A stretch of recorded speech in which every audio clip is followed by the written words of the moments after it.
2-3 दिन तो तुम्हें धुआं लगेगा, तीसरे दिन धुआं में इतना आनंद आएगा, तो धीरे से कहोगे एक टुकड़िया लो तो पी लोगे। पहले तुम टुकड़िया पियोगे तो पूरा बंडली जेब में डाल के धरोगे। गुटखा खिलाने वाले क्या करते हैं? हमारे एक मित्र हैं, गुटखा खाते हैं, वो क्या करते हैं? गुटखा खिलाने वाले कैसे सिखाते हैं गुटखा? वो कहते पहले मोटो मोटो खा लो। जब शुरुआत में गुटखा खिलाना पहले मोटो मोटो खा, जो मोटा मोटा होता ना बड़ी बारी से खाते उसको मोटो मोटो, ये मोटो मोटो खा। तो पहले मोटो मोटो गुटखा खवाबो सिखाए, तो वो पहले धो के खवाए ताकि लगे ना, फिर के बाद में मोटो मोटो गुटखा, फिर बाद में पूरा जय बजरंग बली को राष्ट्रीय जय बजरंग। तो आओ में अच्छा एक व्यक्ति मिला, वो कभी गुटखा नहीं खाता था, पर एक से मित्रता हो गई, उसको गुटखा सीख गया। तो हमने पूछा क्यों खाने लगे? बोले हमारा मित्र खाता था तो हम खाने लगे। उनका मान लो तुम्हारा मित्र धंधा खाने लगे तो तुम खाओ मेला। अरे बोले नहीं, हमने उनसे कारण जानना चाहा। उनका कैसे सीख गए? बोले जब वो गुटखा खाता था तो अच्छी स्माइल आई, हमने सोचा हमारी मुंह से बढ़िया स्माइल आई। भैया व्यसनी की संगत से व्यसन सीख जाओगे, अवगुणी की संगत से अवगुण सीख जाओगे, सद्गुणी की संगत से सद्गुण सीख जाओगे, भक्त की संगत से भक्ति सीख जाओगे।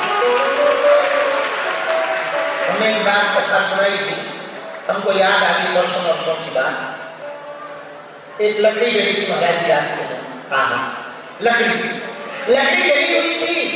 उसी समय एक महात्मा जा रहे थे, वो लकड़ी चिल्लाकर बोली अरे भगवान, हे महात्मा आप हमको उठा लो, हाथ में ले लो। महात्मा लकड़ी से बोले हम क्या करेंगे, साधु आदमी फक्कड़ आदमी, हम तेरा करेंगे क्या? सुन लकड़ी, कुछ पहले ही थोड़ी देर बाद किसान आएगा, वो किसान आ रहा है, मैं देख के आया हूँ, वो तुझे उठा ले जाएगा। लकड़ी बोली महाराज यदि आप उठाओगे नहीं ना तो किसान मुझे उठा लेगा तो मेरा भाग्य खराब हो जाएगा।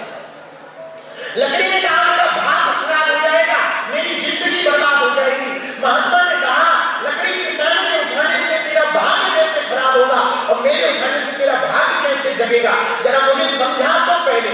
लकड़ी बोली महाराज यदि किसान मुझे उठाएगा ना तो पता है वो क्या करेगा, मुझे तुरंत ले जाकर सबसे पहले वो अपनी लकड़ियों में जाकर फेंक के पटके घर पे एक कोने में, और मुझे पटकने के बाद अपनी घरवाली से कहेगा ये चूल्हे में जला, और चूल्हे में जलवाएगा, उस पर रोटियां सेकेगा या भोजन बनाएगा महाराज, या चाय बनाएगा। बाद में जब मैं भस्म बन जाऊंगी ना राख, उसी को मुझे धूरे पे डालकर कचरा घर में जाकर डालकर मेरा पता नहीं क्या क्या होगा, सुअर घूमेंगे मेरे ऊपर, न जाने कौन कौन घूमेगा, कितनी गंदगी मुझसे गिरेगी। मैं जब राख बन जाऊंगी तो या तो मैं किसी भूरे पे जाकर गंदे मेले में चली जाऊंगी या गंदे नाले में चली जाऊंगी, मेरा भाग्य बर्बाद हो जाएगा। महात्मा बोली यदि मैं उठाऊं तो क्या भाग्य जमेगा? लकड़ी बोली भगवान यदि आप उठाओगे ना तो मुझे पता है आप आश्रम में जाके पटकोगे नहीं, जहां समझा की लकड़ी रखी होगी ना मुझको भी वही गति होगी। और समझा की लकड़ियां जब आप हवन में लगाओगे मुझको भी लगाओगे, और मैं जब चलने लगूंगी तो मेरी अग्नि के ऊपर आप स्वाहा स्वाहा करके व्रत करके देवताओं का आह्वान करके देवताओं तक भोग पहुंचाने का, प्रसाद पहुंचाने का काम करोगे महाराज। उसके बाद में मैं राख बन जाऊंगी, भस्म बन जाऊंगी, उसी भस्म को आप उठाकर हवन की भस्म को उठाकर माथे पर लगा लोगे। वही माथे पर लगी हुई भस्म को जब आप विश्वनाथ जी के दर्शन करने जाओगे और वो माथा देखोगे तो मैं विश्वनाथ जी को चिपक जाऊंगा। ये मेरा सौभाग्य है। एक संगत के मार्ग बदलने से मेरा सौभाग्य इतना जाग जाएगा तो मैं देवालय के अंदर जाकर के, देव तीर्थ में जाकर के, देव स्थान पर जाकर के, देवत्व श्री विग्रह में जाकर के मैं स्पर्श हो जाऊंगी। यदि महात्मा आपकी संगत मिल गई तो मैं या तो देव स्थान या देवालय देवतीर्थ अथवा कोई किसी गंगा आदि नदी को, गंगा से मिलती हुई नदियां नदियां होगी उनमें जाकर के मैं विसर्जित हो जाऊंगी। भगवान यदि आपकी संगत मिली महात्मा तो मैं देव स्थान चली जाऊंगी। यदि मुझे किसी किसान की संगत मिली तो महाराज पता नहीं मैं किस नाले में जाऊंगी, किस गंदगी में जाऊंगी, मेरा कोई ठिकाना नहीं। मेरे प्रिय आत्मियों, मेरे प्रिय पागलों, अब तुमको ये कथा सुनाकर ही कहना चाह करोगे तो पक्का है, पीने वालों की संगत करोगे तो वो मदराने रह जाएंगे, भक्ति में जीने वालों की संगत करोगे तो वो दीवाने रह जाएंगे। भैया संगत का बड़ा महत्व है, बहुत महत्व है।